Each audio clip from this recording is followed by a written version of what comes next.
හරි. අයිබෝන් දරුවෝ මේ ඔයාලා එකතු වෙලා ඉන්නේ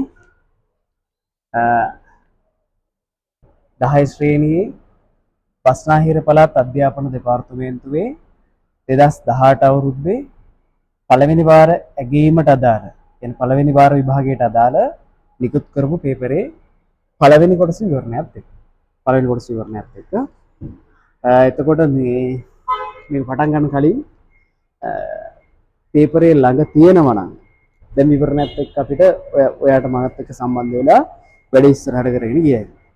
නමුත් පේපරේ ළඟ නැත්තම් එක්ක වෙන ඩිවයිස් එකක් පාවිච්චි කරලා පේපරේ ඔයාට පේන්න තියාගන්න වෙනවා. වීඩියෝ එක බලන අතරතුර පේපරේ ආයෙ බලන්න ආයෙ ඉන්න බෑනේ. ඒ නිසා වෙන ඩිවයිස් එකක් මොකක් කර වෙන ෆෝන් එකක් කර මොකක් කර දෙනවා නම් ඒකෙන් පේපරේ ඩවුන්ලෝඩ් කරලා පැත්තකින් තියාගෙන වැඩේට එකතු වෙන්න පුළුවන්. මේ පේපරේට අදාළ PDF එක. මේ පේපරේට අදාළ PDF එක ඔයාගේ වීඩියෝ එකේ ඩිස්ක්‍රිප්ෂන් එකේ යටතේ දානවා. ඩිස්ක්‍රිප්ෂන් එකේ දානවා PDF එක. ඔයාලට එතනින් පේපරේ ඩවුන්ලෝඩ් කරගන්න පුළුවන්. එහෙම නැත්නම් බස්නාහිර පළාත් අධ්‍යාපන දෙපාර්තමේන්තුව මේ කතන්දරේ ගහලා පේපරේ ඔයාට ඩවුන්ලෝඩ් කරගන්න පුළුවන්. ඔයා කැමති විදිහකට පේපරේ ගන්න අරගෙන පේපරේ print out එකක් අරගෙන වැඩේට එකතු වෙනවා නම් වඩා හොඳයි. අපි බලමු දරුවෝ කොහොමද මේ පේපරේ අහලා තියෙන ප්‍රශ්න මොනවද? මම ප්‍රශ්න ලියන්න යන්නේ නැහැ. ප්‍රශ්නෙට අදාළ විස්තරේ කියනවා. ඔයා ගානට බලාගෙන වැඩ ටික පිළිවෙලට කරගන්න ඕනේ. හරි?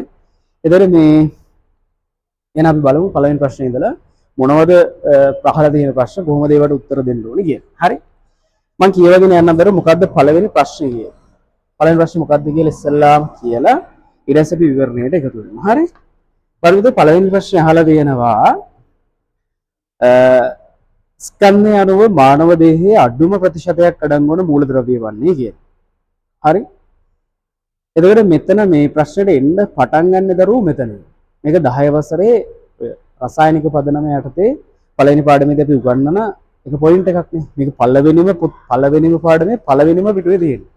අර රවුමක් ඇඳලා නේද? බෙදලා තියෙනවා මේ මානව දේහයේ අඩංගු මූලද්‍රව්‍ය වල ස්කන්ධ ප්‍රතිශතය. හරි. අපි බලමු කොහොමද එතන මේ කොහොමද එතෙන් දෙන්නේ? මොකද්ද එතන දැනගන්න ඕන පාර්ට් එක කියන්නේ. හරි? මම ඉස්සෙල්ලා මේක මකාගෙන මම ඉඩ පොඩ්ඩක් හදා ගන්නවා. හරි? වැඩේ. රයිට්.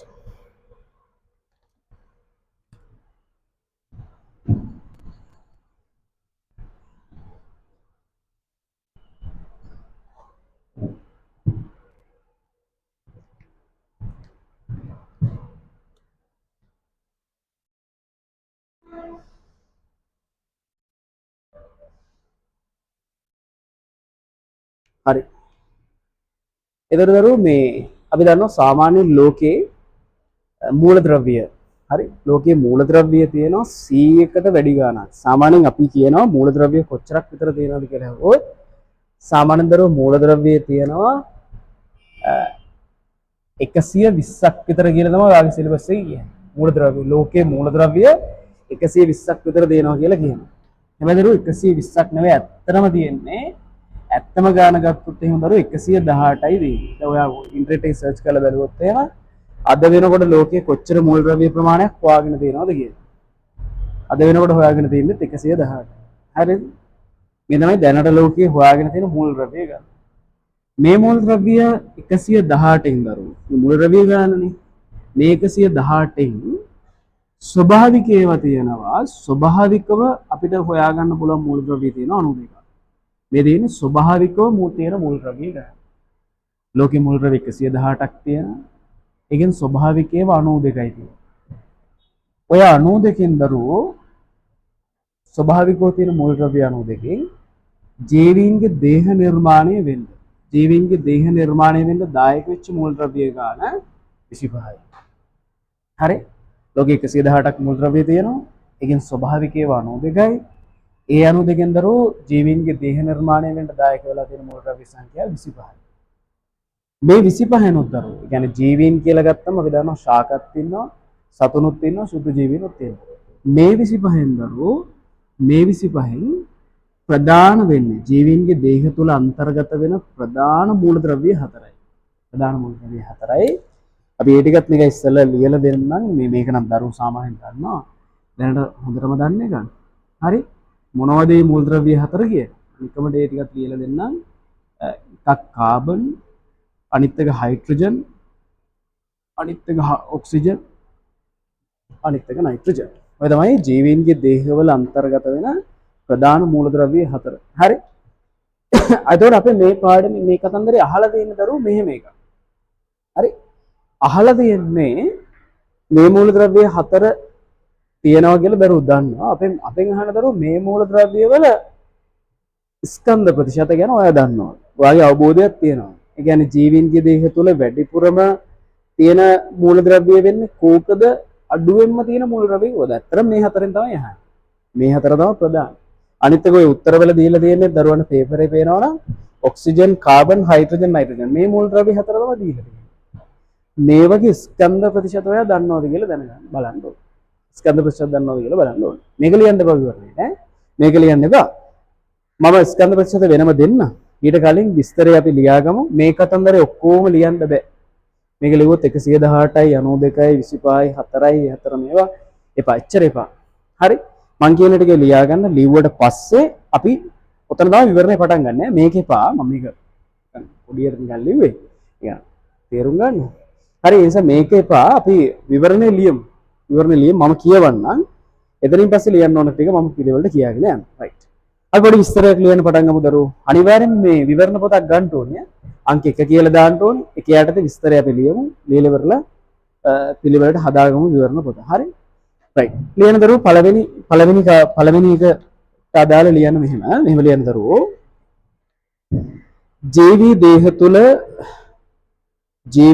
තුල يعني මෙතනින්ම පටන් ගත්තේ. හරි? ජීවී දේහ තුල බහුල වශයෙන් අඩංගු වන මූලද්‍රව්‍ය හතරකි. ජීවි දේහ තුල බහුල වශයෙන් අඩංගු වන මූලද්‍රව්‍ය හතරකි. මූලද්‍රව්‍ය හතරකි. ඒකටම ලියාගෙන යන්. මානව දේහය තුල, ඒ කියන්නේ මිනිස්යාගේ දේහය, හරි? වෙන සත්තුන්ගේ වෙන ජීවීන්ගේ නෙවෙයි, හරි? මානව දේහය තුල. මිනිස්සුන්ගේ, හරි? ඔක බල්ලෙක්ගේ ගත්තොත් එහෙම වෙනස් වෙනවා. නේ? වෙන ශාකයක් ගත්තොත් එහෙම ස්කන්ධ ප්‍රතිශත වෙනස් වෙනවා. මේ කතා කරන්නේ මිනිස්සයාගේ. ඇඟේ මේ මූලද්‍රව්‍ය ප්‍රතිශත කොහොමද? ස්කන්ධය යනවා ඈ. හරි. ලියන්න එහෙම. මානව දේහය තුල එම මූලද්‍රව්‍ය වල ස්කන්ධ ප්‍රතිශත පහත පරිදි වේ. මානව දේහය තුල එම මූලද්‍රව්‍ය වල ස්කන්ධ ප්‍රතිශත පහත පරිදි වේ.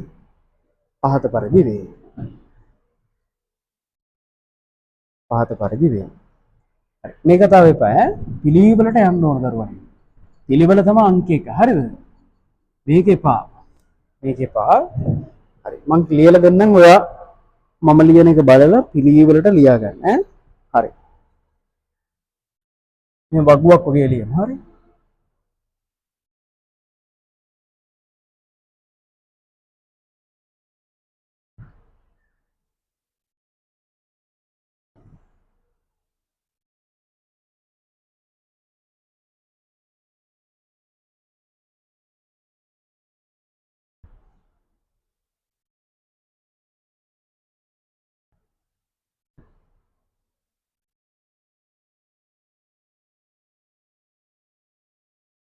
සම්යano ප්‍රතිශත ය කියලා මම වරහානස 100ට කියලා දානවා ඈ. මම පිළිවෙලට ලියාගෙන යන්නම් දරුවෝ. පිළිවෙලට ලියාගෙන යන්නම්.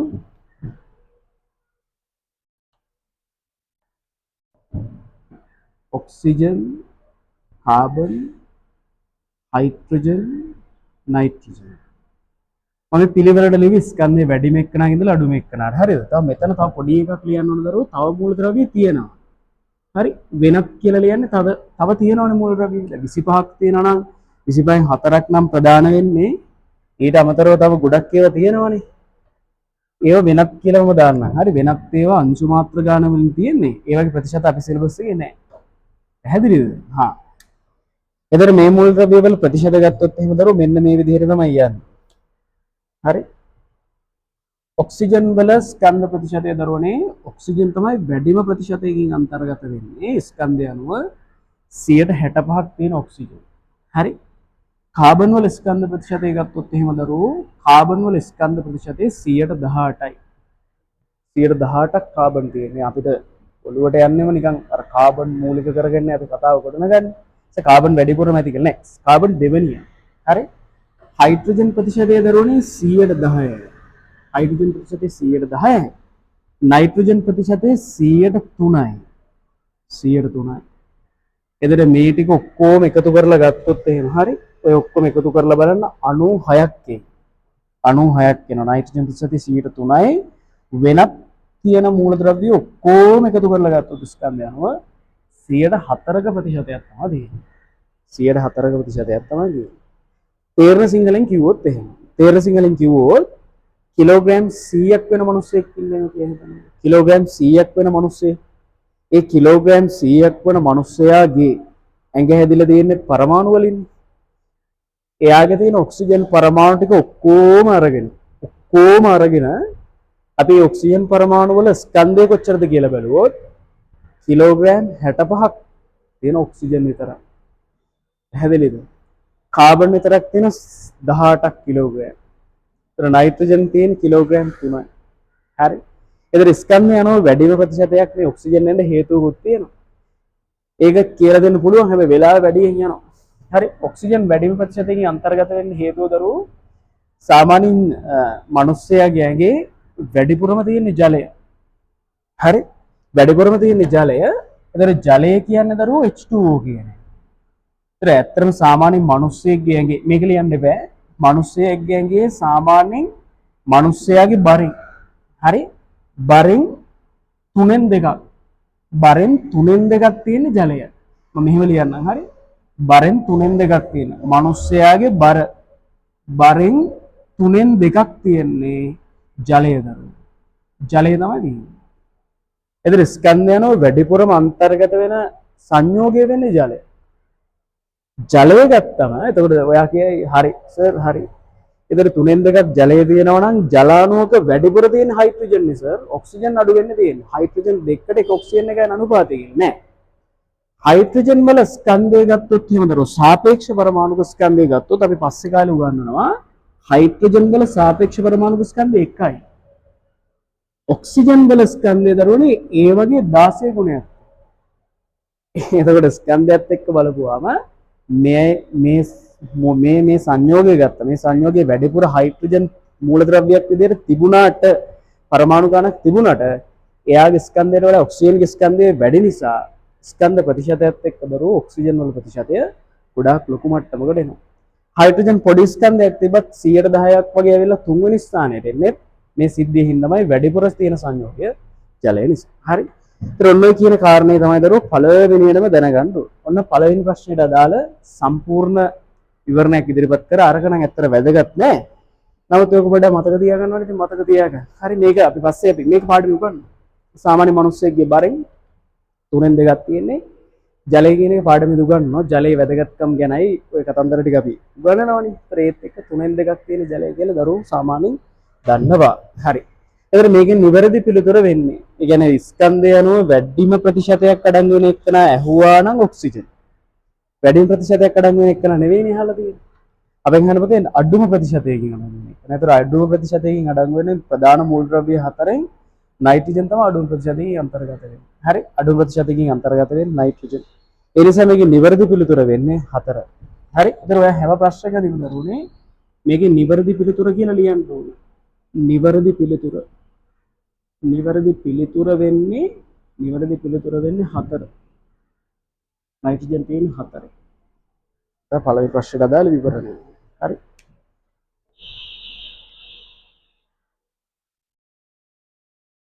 හරි.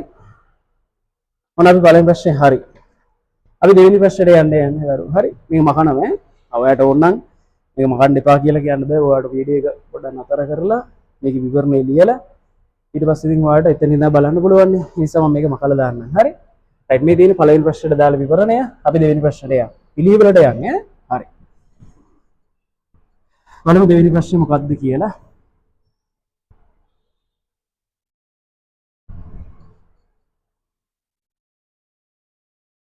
හරි. දෙවෙනි ප්‍රශ්නේ කියන්නේ දරුවෝ පහත පිළිතුරු අතරින් දෛශික රාශි යුගලය තෝරන්න කියලා. හරි. දෛශික රාශි යුගලය. මේක මේ දෙවෙනි ප්‍රශ්නේ අදාළ වෙන්නේ දරුවෝ 10 වසරේ දෙවෙනි පාඩම. 10 වසරේ දෙවෙනි පාඩමට අදාළ වෙන්නේ.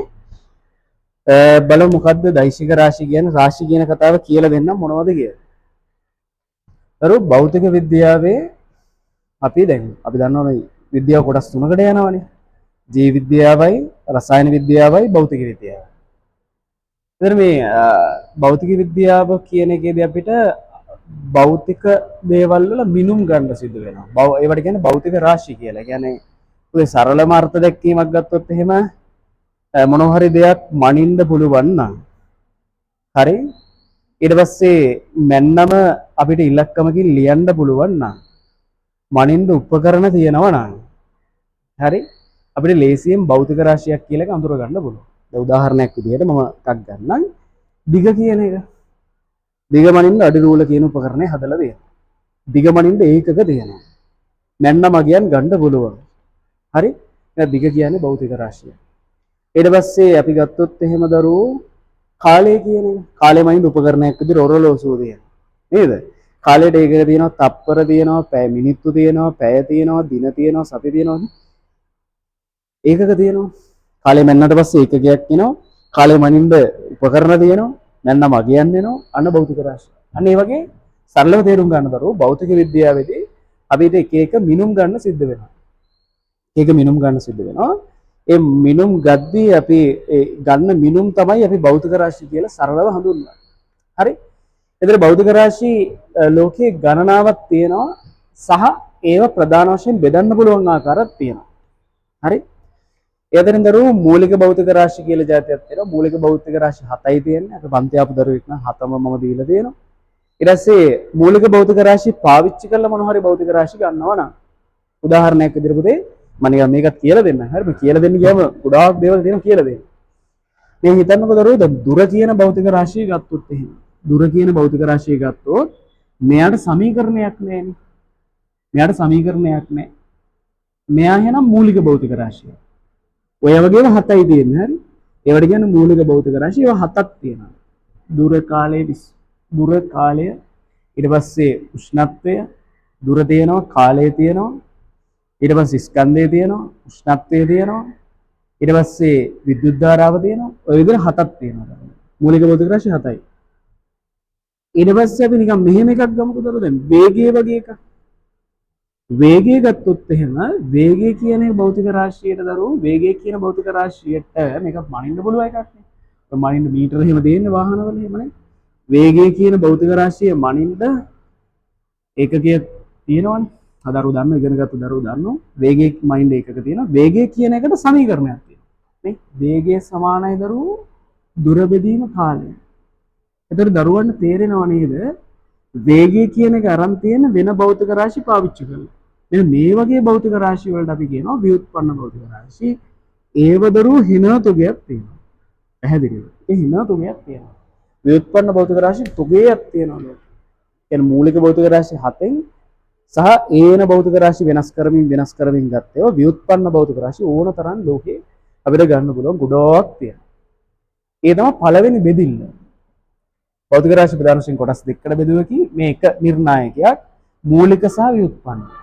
හරි? එක නිර්ණායකයක් ඒ කියන්නේ සමීකරණයක් නැති විදිහට අර්ථ දක්වලා තියෙන ඒවා ඒ කියන්නේ අර්ථ දැක්වීම විතරයි දෙන්නේ. ඒකට දුර මීටරය කියන මේකට ඒකකයට අර්ථ දැක්වීමක් තියෙනවා. ඒතර ඒවට කියන්නේ මූලික භෞතික රාශි. මූලික භෞතික රාශි සහ මූලික භෞතික රාශි පාවිච්චි කරලා ගන්නවා නම් ව්‍යුත්පන්න ඒවා. ව්‍යුත්පන්න ඒවා පාවිච්චි කරලා ව්‍යුත්පන්න ඒවා ගන්නවා. ඒතර ව්‍යුත්පන්න ඒවා ගොඩක් තියෙනවා. එතකොට දරුවන්ට තේරෙන්නේ සරලම කිව්වොත් සාමාන්‍ය සමීකරණයක් තියෙනවා නම් එයා ගොඩක් වෙලාවට ව්‍යුත්පන්න භෞතික රාශියක් වෙනවා. හරි? ඒ වගේ එකකේ හදාගන්නේ අදාළ ඒ වගේ එකක පාවිච්චි කරලා මෙයාලගේ එකක නම් SI එක මෙයාලට දීලා තියෙනවා. අපි ඒව පාවිච්චි කරනවා. මෙයාලගේ එකකේ දැන් වේගයට එකකේ හදා ගන්නවා නම් දුර ඒකකයේ කාලය එකකෙන් බෙදපුවාම අපිට වේගය එකකේ හදා ගන්න පුළුවන්. මෙයාට එහෙම එකක් බෑ. මීටරය කියන එකට හදන්න විදියක් නැහැ. මීටර කියන එක හදන්න විදියක් නැහැ. වේගය කියන එකට තප්පර යට මීටර කියන එක හදන්න ක්‍රමයක් තියෙනවා. සමීකරණය පාවිච්චි කරලා ඒකේ හැදුවේ. හරි. ඉතින් ඒ වගේ පොඩි වෙනස්කම් කීපයක් තියෙනවා ඔය අතර. හරි.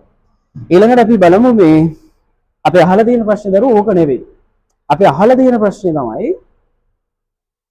අපි අහලා තියෙන්නේ මේ භෞතික රාශි ප්‍රධාන වශයෙන් වෙනස් විදිහකට තව විදිහකට කොටස් කරලා බෙදුවේ කියලා. මූලික එකක් හෝ වේවා, ව්‍යුත්පන්න භෞතික රාශියක් හෝ වේවා, ඔක්කොම ටික තව එක නිර්ණායකයක් පාවිච්චි කරලා වර්ග කරලා. ඒ නිර්ණායකය මම කියන්නේ. දරුවෝ සාමාන්‍යයෙන් භෞතික රාශියක් ගත්තාම ඒ අදාළ භෞතික රාශියට විශාලත්වයක් නම් තියෙනවාමයි. ඕනම ලෝකයේ තියෙන ඕනම භෞතික රාශියකට සමාන විශාලත්වයක් තියෙනවා. හරි ඔයාලගේ මට්ටමේදී දුර විශාලත්වයක් තියෙනවනේ මැන්නමනේ. ඊට කාලේ මනින්න බලවන් ඒවනේ මැන්නම ඉතින් කීයක් හරි ඉන්න එපාය. ඒ නිසා විශාලත්වයක් සාමාන්‍යයෙන් ඕනම භෞතික රාශියකට තියෙනවා. හැබැයි දරුවෝ සමහරක් භෞතික රාශි වලට විශාලත්වයක් විතරක් නෙවෙයි තියෙන්නේ. එයාලට තව දිශාවකුත් තියෙනවා. දිශාවක් සලකන එක වැදගත්. දැන් උදාහරණයක් විදිහට කාටර කිව්වොත් එහෙම ඩෙස් එකක් තල්ලු කරන්න කියලා. එහෙම නැත්නම් තල්ලු කරන්න හරි නැත්නම් ඩෙස් එකට ඇත්තම දරුවෝ ඩෙස් එකක් චලනය කරන්න නම් බලයක් යොදන්න ඕන. හරි? ඔයාලට මම කියනවා ඩෙස් එකක් මත බලයක් යොදන්න. තේරෙන සිංහලෙන් කිව්වොත් ඩෙස් එක කොහෙට හරි තල්ලු කරන්න කියලානේ කියන්නේ. කොහෙට හරි. එතන ඩෙස් එක තල්ලු කරන්න කිව්වොත් නිකන් මේ දැන් ඔයාට පන්ති කාමරේ තියෙන එකක් නම් ඔයා ඉස්සරහට හරි පිටිපස්සට තල්ලු කරා. නමුත් නිකන් මැද හෝල් එක තියලා නිකන් ඩෙස් එකක් ඔයාලට දුන්නොත් තල්ලු කරන්න කියලා ඔයා අහනවනේ කොහෙටද කියලා. කොහෙටද කියලා අහනවා. ඒතර තල්ලු කරනවා කියන්නේ බලයක් යදනවා. බලයක් කියන එක මනින්න පුළුවන්. මනින්න උපකරණ දෙන. එහෙනම් බලය කියන්නේ භෞතික රාශියක්. ඒ බලය කියන භෞතික රාශියට විශාලත්වයක් ඩෙස් එක තල්ලු වෙන්න යම් විශාලත්වයක් එපාය. විශාලත්වයක් ඕනේ. ඒ වගේම දරුවෝ ඩෙස් එක තල්ලු කරන දිශාව අනුව ක්‍රියාව තීරණය වෙනවා කියන්නේ. ඩෙස් එක තල්ලු කරන දිශාවක් තියෙනවා. එනේ බලයට දිශාවක් තියෙනවා. ඔකට සරලම උදාහරණයක් ගන්න පුළුවන්. ලාච්චුවක් අරිනකොට දරුවෝ බලය යොදන්න ඔයාගේ පැත්තටනේ. හරි? ලාච්චුව වහනකොට ඊට විරුද්ධ දිශාවට බලය යොදවනවා. ඒතර බලය කියන එක දරුවෝ බලය වෙනස් බලයේ විශාලත්වය වගේම දිශාවත් වැදගත් අපේ අදාළ ක්‍රියාවලිය. ඒතර බලය කියන එකට විශාලත්වයට අමතරව අපි අදාළ බලය කොහෙටද යොදන්නේ කියන එක ඒක පැහැදිලිව කියන්න ඕනේ. නැත්තම් දරුවෝ වෙන්න තියෙන දේ වෙනස් වෙනවා. වෙන්න තියෙන දේ වෙනස් වෙනවා. තා වෙන විදිහ අපිට තේරුම් ගන්න බෑ. දැන් මම කිව්වා ලාච්චුවක් මත බලයක් මම යොදනවා නිව්ටන් 50 කියලා. ඒතර ඔයාට තේරුම් ගන්න බෑනේ ලාච්චුව ඇරෙනවද වැහෙනවද කියලා. හරි ඒ නිසා එතන පොඩි ප්‍රශ්නයක් තියෙනවා. ඒ නිසා දරුවෝ භෞතික රාශි ප්‍රධාන වශයෙන් කොටස් දෙකකට බෙදුවේකි. විශාලත්වය සහ දිශාව කියන නිර්ණායක පදනම් කරගෙන ඒ තමයි විශාලත්වයක් විතරක් තියෙන භෞතික රාශි ගොඩක් තියෙනවා.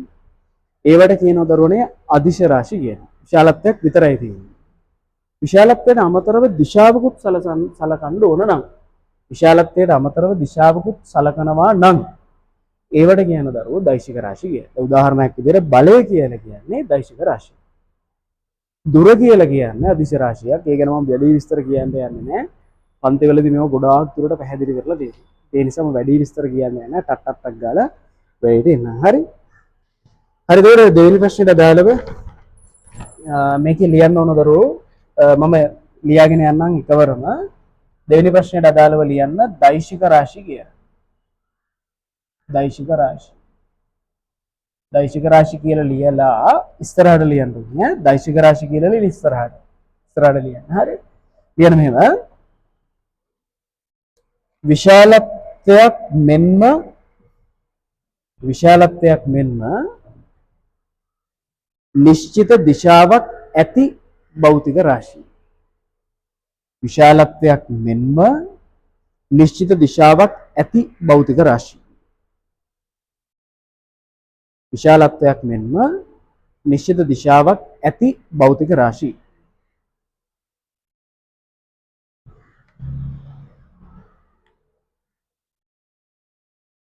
ඊට පල්ලෙහෙන් දරුවෝ. ඊට පල්ලෙහෙන් ලියන උදාහරණ කියලා. මේක පොතේ තියෙන උදාහරණ ටිකම තමයි දෙන්න යන්නේ. උදාහරණ මොනවද? දෛශික රාශි වලට උදාහරණ. දෛශික රාශි වලට උදාහරණ ලියන්න. එන මේවා ඔයාගේ පොතේ තියෙන ඒවා. හරි. විස්ථාපනය. ඊට පස්සේ විස්ථාපනය පාවිච්චි කරලා ගන්න ප්‍රවේගය. ප්‍රවේගය පාවිච්චි කරලා ගන්න ත්වරණය. පොඩි කතන්දරයක් තියෙන එක ගැලපෙන්නේ නැහැ. විස්ථාපනීය දෛශිකයක් නිසා විස්ථාපනීය පාවිච්චි කරලා ගන්න ප්‍රවේගයක් දෛශිකයක් වෙලා වගේ එකක් තියෙනවා. ප්‍රවේගීය දෛශිකයක් නිසා ප්‍රවේග වෙනස බෙදීම කාලය කියලා දාන ත්වරණයක් දෛශිකයක් වෙලා. හරි ඊට පස්සේ බලය. බලය කියන්නේ දෛශික රාශියක්. බලය ගොඩාක් වෙලාවට ප්‍රසිද්ධව දෙනවා දරුවනේ බර කියලා. බර කියන්නේ බලයක්. හරි බර කියන්නේ බලයක්. බලය බර කියන්නේ බලයක්. හරි බර කියලා දෛශික රාශියක් නෑ. බර කියන්නේ බලයක්. වස්තුවක තියෙන වස්තුවක් මත ගුරුත්වය නිසා පල්ලෙහාට ක්‍රියා කරන බලයට තමයි අපි බර කියලා කියන්නේ. හරි මේ හතර ලියන්න. ඔය විදිහටම දරුවනේ ඔය විදිහටම ලියන්න අදිශ රාශි කියන. අදිශ රාශි. අදිශ රාශි කියලා ලියන්න. අදිශ රාශි කියලා ලියලා යන්න මෙහෙම විශාලත්වයක් පමණක් ඇති රාශි කියලා. විශාලත්වයක් පමණක් ඇති රාශිය.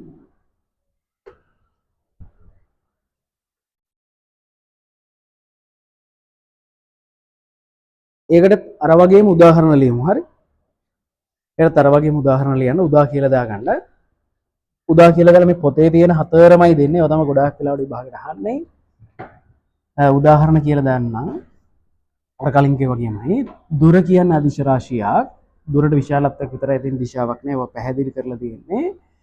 ඊට පස්සේ කාලය කියන්නේ අදිශ රාශියක්.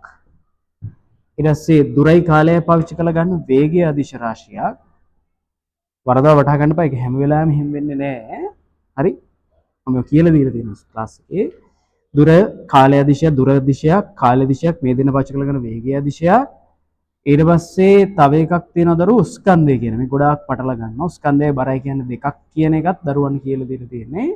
ස්කන්ධය කියන එක අදිශ රාශියක්. දැන් කිලෝග්‍රෑම් වාගේ ස්කන්ධය කොච්චරද කියලා හෙවොත් කිලෝග්‍රෑම් 40 නම් 40යි. දිශාවක් කියන්නේ දිශාවක් කියන්න ඕනේ. කිලෝග්‍රෑම් 40 කව දානවා. බර කියන්නේ දෛශිකයක් දරුවෝ. බර කියන එක පූර්වත්වයේ පැත්තට තියෙනවා. කිලෝග්‍රෑම් 10 කියන එකට දිශාවක් නැහැ. හරි? ඔය හතර ලියන්න.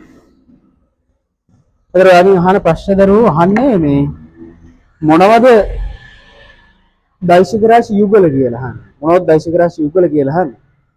පළවෙනි එකේ දීලා දෙනවා දුරයි විස්ථාපනය. වරදි. දුර කියන්නේ අදිශයක්, විස්ථාපනය කියන්නේ දෛශිකයක්. විස්ථාපනයේ ප්‍රවේගයයි. ආයකන හරිනේ. දෙවෙනි එකේ තියෙන විස්ථාපනයේ ප්‍රවේගයයි. ඒ නිසා මෙතන පිළිතුර වෙන්නේ දෙක. හරි? පිළිතුර වෙන්නේ දෙක. දරුවෝ නිවැරදි පිළිතුර කියලා දාලා පිළිතුරු අංක දෙක කියලා දාන්න නිකම්ම එක කියලා දැම්මම හරි නේද? ඔය දෙවෙනි එකට දෙක. හරි අපි යන් තුන්වෙනි එකට. තුන්වෙනි ප්‍රශ්නය අහලා තියෙන දරුවෝ පරමාණු පිළිබඳ න්‍යෂ්ටිකාකෘතිය ප්‍රථමයෙන් ඉදිරිපත් කළ විද්‍යාඥයා වන්නේ. පරමාණු පිළිබඳ න්‍යෂ්ටිකාකෘතිය ප්‍රථමයෙන් ඉදිරිපත් කළ විද්‍යාඥයා වන්නේ. ප්‍රථමයෙන් ඉදිරිපත් කළ. හේතු කිහිපයක් තියෙනවා. හරි. එරි මකනවා පරමාණු පිළිබඳව මේ න්‍යෂ්ටිකාකෘතිය ඉදිරිපත් කරපු පළවෙනි කෙනා කවුද කියලා. පළවෙනි විද්‍යාඥයා කවුද කියලා. එහෙම කියන්න හේතුවක් තියෙනවා. ඇයි න්‍යෂ්ටිකාකෘතිය එක්කෙනෙක් වැඩි දියුණු කිරීමකුත් කරන්නේ. ඔය කතාව ඔලුවට යයි කියලා තමයි යාලා මේ විදිහට කියලා දෙන්නේ. එතකොට ඒකේ අහන්න දරුවෝ මේ මම ඉස්සෙල්ලා මෙහෙම ලියාගෙන යනවා. මොකද කාල වේලාව ගොඩාක් නැත්තම් එක ප්‍රශ්නයක් සඳහා ගොඩාක් ලොකු වෙලාවක් ඇදෙන නිසා අපි පොඩ්ඩක් ඉක්මනින් කරගෙන යන්න. හරි? තුන්වෙනි ප්‍රශ්නෙට දාන්න. ඒ ලියන්න දරුවෝ පරමාණුක ව්‍යුහය පිළිබඳ ආකෘති කියන. පරමාණුක ව්‍යුහය පිළිබඳ ආකෘති.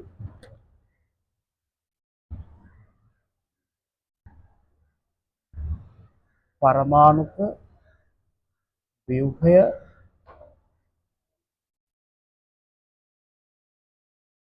පිළිබඳ ආකෘති. පරමාණුක ව්‍යුහය පිළිබඳ ආකෘති. ඒතර පරමාණුක ව්‍යුහය පිළිබඳ ආකෘති කියලා කියන්නේ මේ පරමාණුව කොයි වගේද කියන්නේ. පරමාණුව කියන එක තාමත් කවුරුත් දැකලා නැහැනේ. ඒතර පරමාණුව මෙන්න මේ විදිහයි කියලා ඒ පදාර්ථයේ තැනුම් මේකේ මෙන්න මේ විදිහේ කියන එක පිළිබඳ ගොඩාක් ලොකු ආකෘති ඒ කියන්නේ ගොඩාක් විද්‍යාඥයෙක් ඒක විදිහේ ආකෘති ඉදිරිපත් කරා මේ විදිහේ වෙන්න ඇති මේ විදිහේ වෙන්න ඇති කියලා. හැබැයි දැනට පිළිගත් ආකෘතියක් තියෙනවා. නමුත් ඒ කාලේ නම් ඉදිරිපත් කරපු ආකෘති ටික මම ලියන්න. හරි. හරි. එක ආකෘතියක් තිබ්බදරෝ ඒක ඇත්තටම මේ සිලබස් එකේ නෑ මම විස්තර කරන්න බලාපොරොත්තු වෙන්නෙත් නෑ සිලබස් එකෙත් නෑනේ. ඒකට කියන්නේ ප්ලම්ස් පුඩින් ආකෘතිය කියලා. හරිද? ලියා ගන්න එක ප්ලම්ස් පුඩින් ආකෘතිය. Plums pudding ආකෘතිය.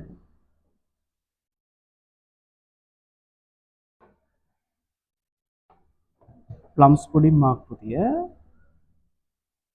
ඒක ඉදිරිපත් කරේ ජේ.ජේ. තොම්සන් කියලා විද්‍යාඥයෙක්. ජේ.ජේ. තොම්සන්. එයාගේ ආකෘතිය මම ඔන්න නිකන් කියන්න. මේකේ කලින් සිලබස් එකේ තිබ්බේ. ප්ලම්ස් පුඩින් ආකෘතිය කියන එක කියන්නේ මේ පරමාණු කියන්නේ ධනාරෝපිත ඝන ගෝලයක්. පරමාණු කියන්නේ ධනාරෝපිත ඝන ගෝලයක් ලෝ.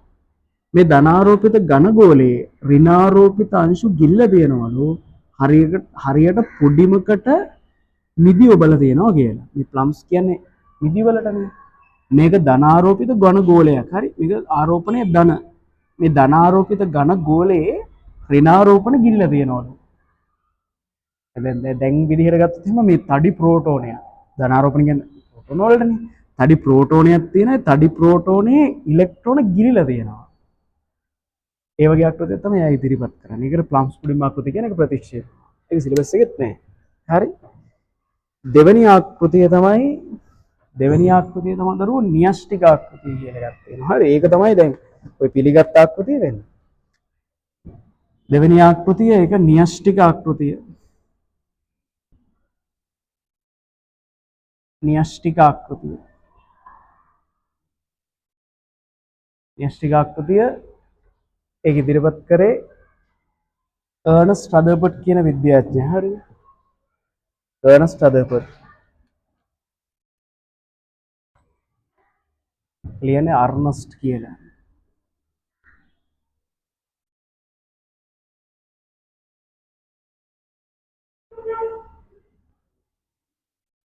Ernest Rutherford.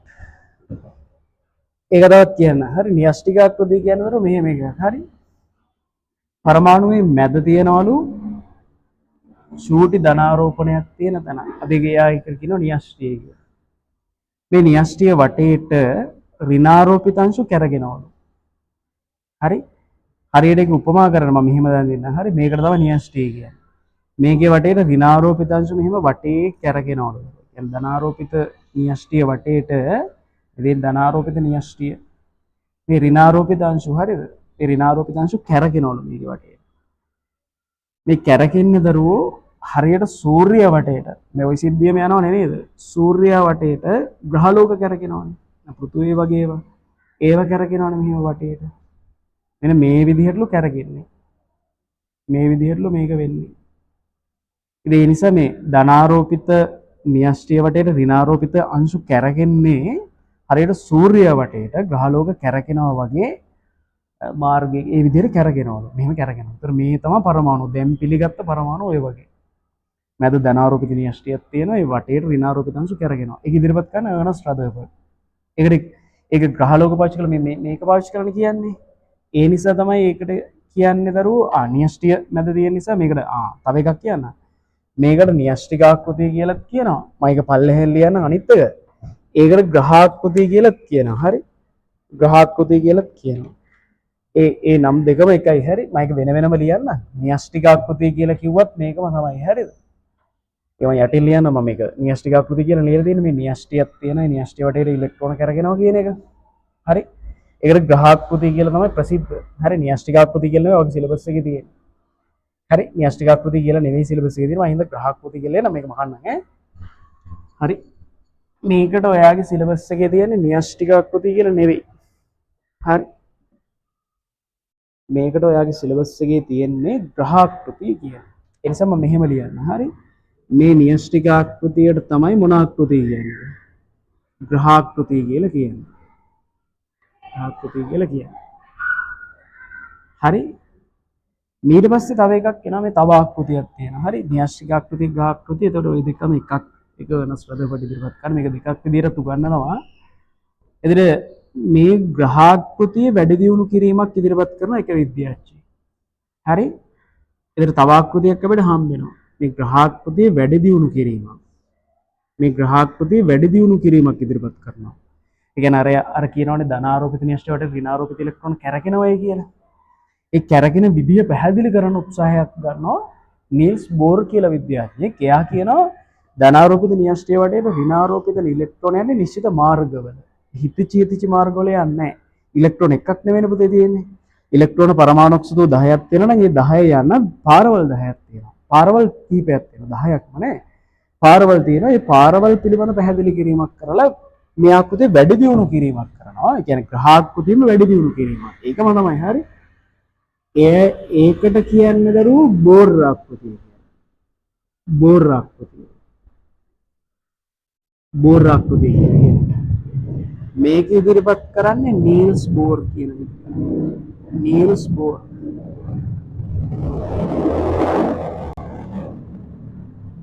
Niels bore. මේක ඉදිරිපත් කරන්නේ නීල්ස් බෝර්. හරි? ඒතර ඔන්න ආකෘති ටික. හරි? ඒතර න්‍යෂ්ටික ආකෘතිය අයිති අර්නස්ට් රදර්ෆර්ඩ්. කලින් ඉදිරිපත් කර ප්ලම්ස් පොඩි ආකෘතිය කියන එකේ අයිතිය ජේ.ජේ. තොම්සන්ට. න්‍යෂ්ටික ආකෘතිය වැඩි දියුණු කිරීම නීල්ස් බෝර්ට. ඒක වෙනම ආකෘතියක් බෝර් ආකෘතිය. ඒක ලස්සනට කතාව ඉදිරිපත් කරන හරිය. ඒක ඇත්තම ඒ කතාව තමයි ඇත්ත. ඒතර න්‍යෂ්ටික ආකෘතිය ඉදිරිපත් කරපු කෙනාගේ එහෙම නැත්නම් ග්‍රහාකෘතිය ඉදිරිපත් කරපු කෙනාගේ ආකෘතිය වැඩි දියුණු කිරීමක් තමයි බෝර් විසින් ඉදිරිපත් කරේ. ඒතර ඒකට කියන්නේ බෝර් ආකෘතිය කියලා. හරි? ඒතර ඔයගෙන් අහන්නේ කවුද න්‍යෂ්ටික ආකෘතිය ඉදිරිපත් කරේ කියලානේ. ඒකේ උත්තරේ වෙන්නේ දරුවෝ අර්නස්ට් රදර්ෆර්ඩ් කියන එක න ะ. Ernest Rutherford. හරි. ඒකේ උත්තරේ 3. රදර්ෆර්ඩ් තමයි මේ ආකෘතිය ඉදිරිපත් කරේ.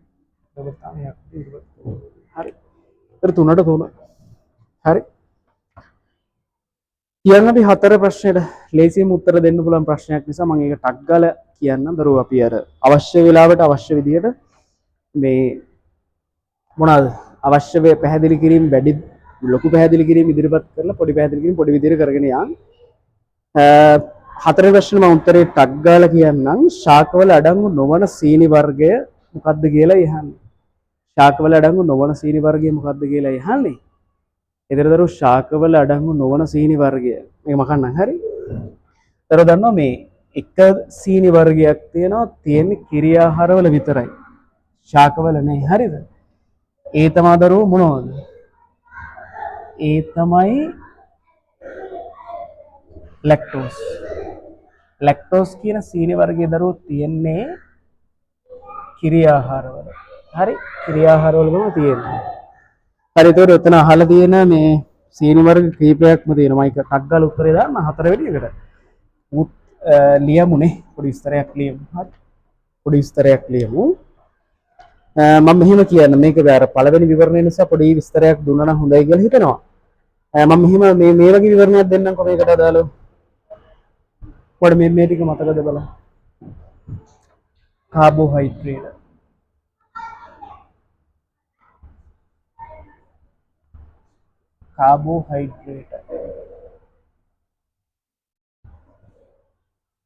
කාබෝහයිඩ්‍රේට් ප්‍රධාන වශයෙන් කොටස් 3කට බෙදෙනවා. මේ කොටස් 3කට බෙදෙනවා. ඒ තමයි එකක් මොනෝසකරයිඩ්.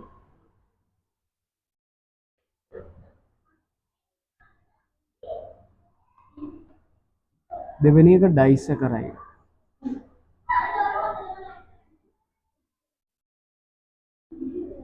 තුන්වෙනි එක පොලිසකරයිඩ්.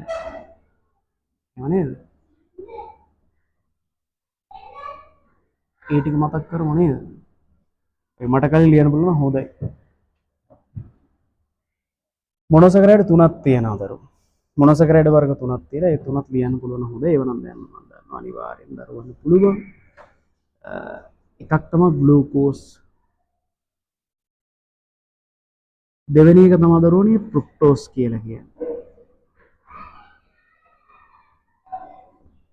තුන්වෙනි එක තමයි ගැලැක්ටෝස්.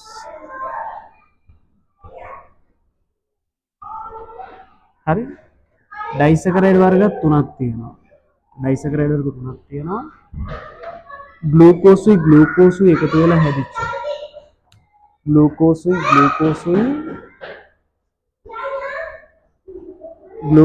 ග්ලූකෝසුයි එකතු වෙලා හැදිච්ච ඩයිසකරයිඩයක් තියෙනවා. හරි. ඩයිසකරයිඩ් වර්ග තුනක් තියෙනවානේ. ඒතර ග්ලූකෝසුයි එකතු වෙලා හැදිච්ච ඩයිසකරයිඩ් එකට කියන්නේ මෝල්ටෝස් කියලා. මෝල්ටෝස්. මේවා ඩයිසකරයිඩ්. ඩයිසකරයිඩ් හැදෙන්න දරුවනේ මේ මොනෝසකරයිඩ් එකතු වෙලා. මොනෝසකරයිඩ් දෙකක් එකතු වෙලා හැදෙන නිසා ඩයිසකරයිඩ් කියන්නේ. මේ මොනෝ කියන්නේ එකක් කියන එක.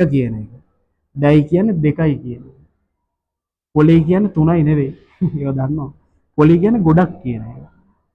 හරි. මෝල්ටෝස්. අනිත් එකට කියන දරුවෝ ග්ලූකෝසුයි කියන දෙක එකතු වෙනවා මෝල්ටෝස් වෙන්නේ. ග්ලූකෝස්ට ෆ්‍රුක්ටෝස් එකතු වෙනොත් ඒ කියන්නේ මෙන්න මේ දෙන්න ෆ්‍රක්ටෝස් ඔය දෙකම හරි. ග්ලූකෝස්ට මේ ෆ්‍රක්ටෝස් එමෙත ෆ්‍රුක්ටෝස් එකතු වුණාම හැදෙන ඩයිසකරයිඩ් එක කියන්නේ සුක්‍රෝස් කියලා. ඊට පස්සේ ග්ලූකෝස්ට ගැලක්ටෝස් එකතු වුණොත් හැදෙනවා.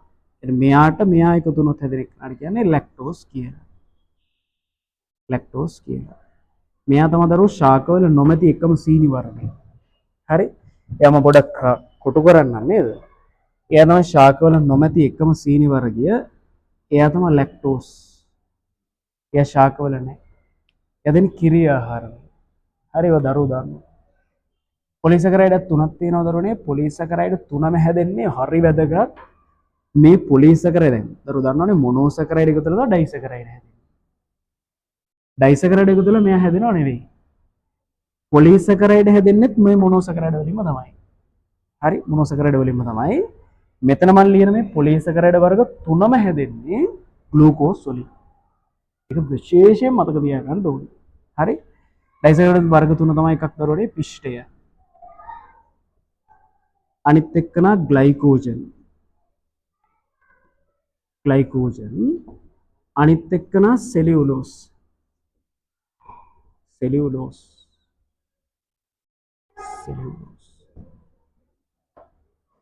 හරි මේක උත්තරේ ටක් ගාලා ගමු. ටක් ගාලා උත්තරේ විදිහට ගන්න වෙන්නේ සුක්‍රෝස්. එයා තමයි 3. නෑ සුක්‍රෝස් නෙමෙයි සෝරි. ලැක්ටෝස් එක.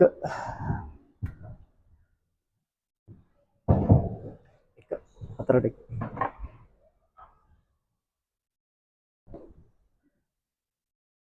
හරි.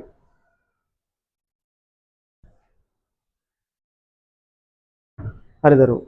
එතකොට අපි පස්වෙනි ප්‍රශ්නේ ඉඳලා අපි ඊළඟ කොටසින් බලමු කොහොමද මොනවද කරන්න තියෙන්නේ කියලා. හතරවෙනි ප්‍රශ්නේ දක්වා ඔන්න කතාව. හරි. පස්වෙනි ප්‍රශ්නට යන්න.